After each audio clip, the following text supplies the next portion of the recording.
Hola, soy Antonio Sala y en este vídeo vamos a continuar analizando una serie temporal y vamos a identificar con método subespacio dicha serie. En un vídeo anterior hemos visto cómo desde un punto de vista estático dos series temporales explicaban casi toda la variabilidad, pero que dichos componentes principales tenían un cierto contenido en frecuencia y que no parecían ruido blanco.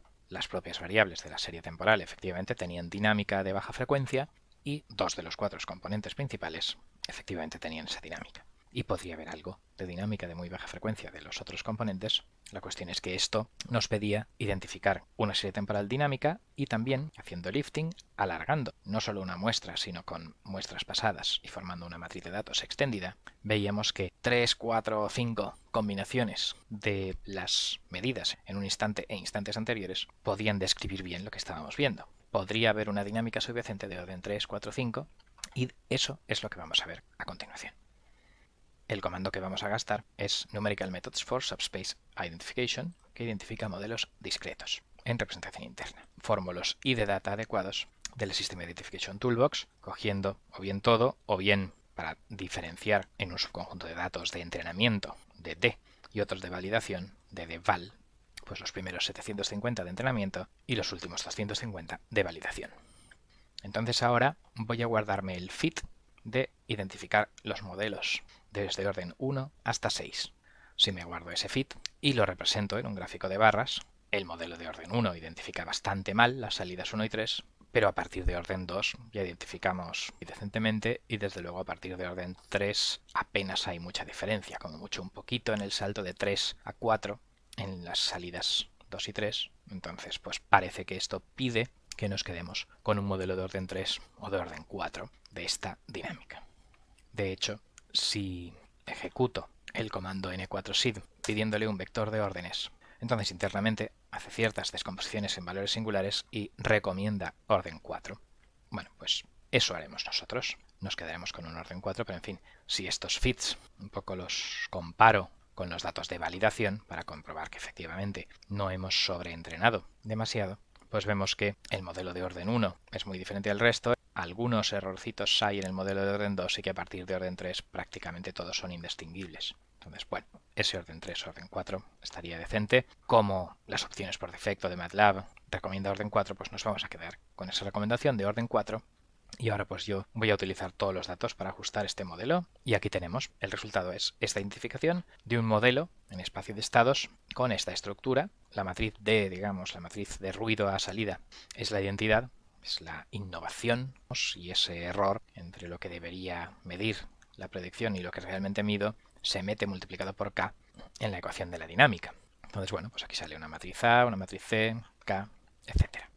Hemos obtenido directamente un modelo en representación interna que captura la correlación entre las distintas muestras y también la correlación en el tiempo. Esto nos da una representación más compacta y además que efectivamente tiene en cuenta la covarianza, la correlación cruzada, que si nosotros hubiéramos identificado cada serie temporal por separado. Identificando por separado, me hubiera recomendado un modelo de orden 3 para la primera de las variables, otro modelo de orden 3 para la segunda de las variables, un modelo de primer orden para la tercera y otro de orden 3 para la cuarta, o sea que tendríamos un modelo de orden 10 y encima no tendríamos información sobre su covarianza.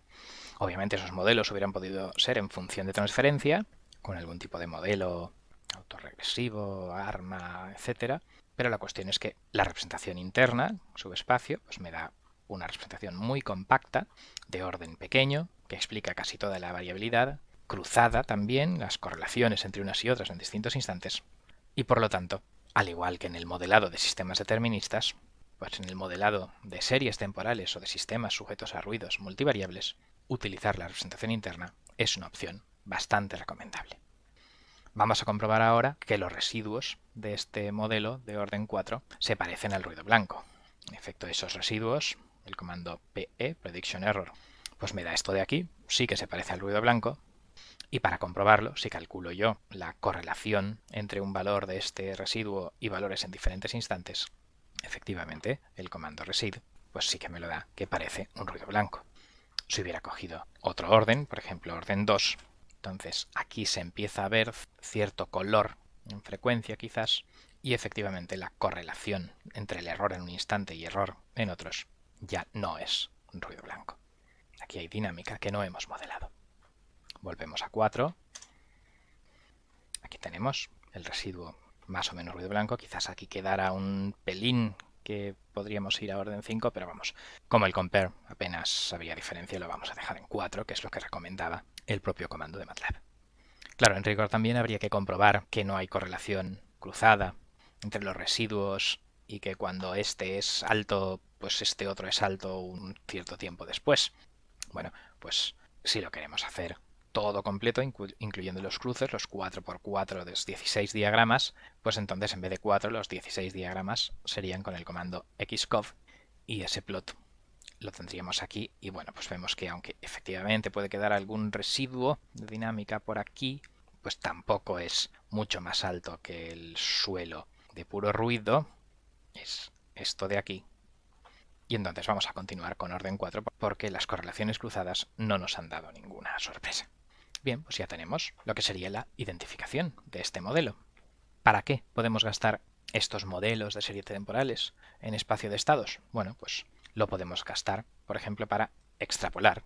Si yo tengo la serie de datos, ¿cómo continuará según el modelo que hemos identificado? Los polos de este sistema, lo que sería el tiempo de establecimiento, en el caso determinista, aquí se traducirá a lo que se llama pues, el tiempo de correlación, el tiempo en el cual hay una correlación significativa con un cierto valor del estado, del ruido, digamos, en el pasado.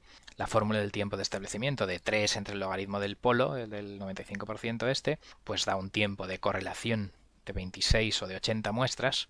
Y bueno, pues si yo hago el comando forecast, por ejemplo, pues la continuación de la serie prevista por el modelo es esto de aquí. Claro, vemos que tampoco hace milagros. Aquí había subidas y bajadas aleatorias, etcétera, y bueno, pues lo que la dinámica predice es esta, que llega un momento en que efectivamente pues cuando pasan los 80 de 1000 a 1080 pues todo llega a cero, pero también vemos que casi todo llega a cero en 25, ¿vale? O sea que la dinámica de 80 muestras de tiempo de correlación, algo hay, pero tampoco demasiado, y que bueno, pues cuando termine ese tiempo de correlación, pues lo único que predice el modelo es 0, la media, y ya está. Pero en fin, pues teóricamente esto sería la extrapolación con el comando forecast de la System Identification Toolbox de una serie temporal. Claro, si nosotros queremos ir predeciendo conforme vamos obteniendo datos, ir incorporándolos, pues para eso tendríamos que hacer un observador. El filtro de Kalman sería el observador adecuado. De hecho, el comando predict ya me da un syspread cuya ecuación de estado es la ecuación del observador, que sería el filtro de Kalman para este modelo. Podemos comprobar que si yo comparo las matrices que salen en este syspread con las que me da el comando Kalman para un sistema con esa A, la entrada pues es la matriz K, esta del ruido, la salida C, etcétera, y con una entrada de varianza pues model noise variance, pues al final este Kalman Estimator tiene las mismas matrices A, B y C, aparte que le pone claro la identidad, si quiero estimar el estado, que lo que me da ya directamente el comando predict. O sea que básicamente esto significa que yo no necesito calcular ese filtro de Kalman a mano, ¿vale? La System Identification Toolbox, cuando me da un modelo identificado por métodos subespacio, pues el comando predict me da ese predictor cuya ecuación de estado es el filtro de Kalman que yo utilizaría para este modelo. Por último, podemos ver con el comando spectrum la densidad espectral de potencia que la System Identification Toolbox estima que debería tener mi serie temporal. Lo podemos comparar con el periodogram o el Welch de la Signal Processing Toolbox, pero ellos gastan determinadas unidades, no logarítmicas, etcétera. Y bueno, pues el Empirical Transfer Function Estimate de la System Identification Toolbox pues hace básicamente lo mismo que el periodogram, pero claro, con ID data, no con señales en bruto. Y entonces pues si superpongo los Power Spectrum, densidad espectral de potencia, hecha con la transforma de Fourier directa de los datos o con lo que predice el modelo, los detalles teóricos no los tocamos aquí.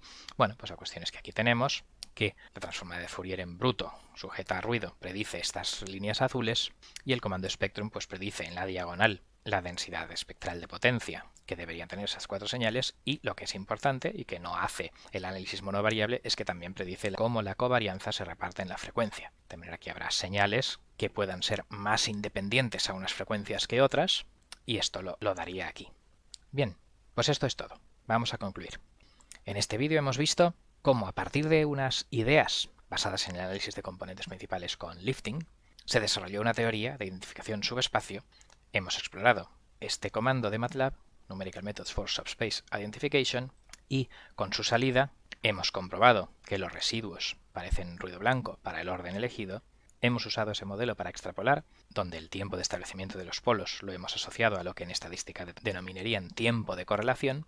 Esta es la extrapolación. Y también hemos calculado el filtro de Kalman asociado por si acaso quisiéramos hacer un observador que fuera actualizando el estado del modelo dinámico conforme vamos recibiendo muestras. Y por último, hemos comprobado que el espectro del Power Spectral Density estimado con este modelo coincide con lo que sería la transforma de Fourier ruidosa, eso sí, de las señales de partida, pero que aquí además identifica, claro, la covarianza y el espectro cruzado. Pues esto es todo. Con esto finaliza este vídeo. Muchas gracias por vuestra atención.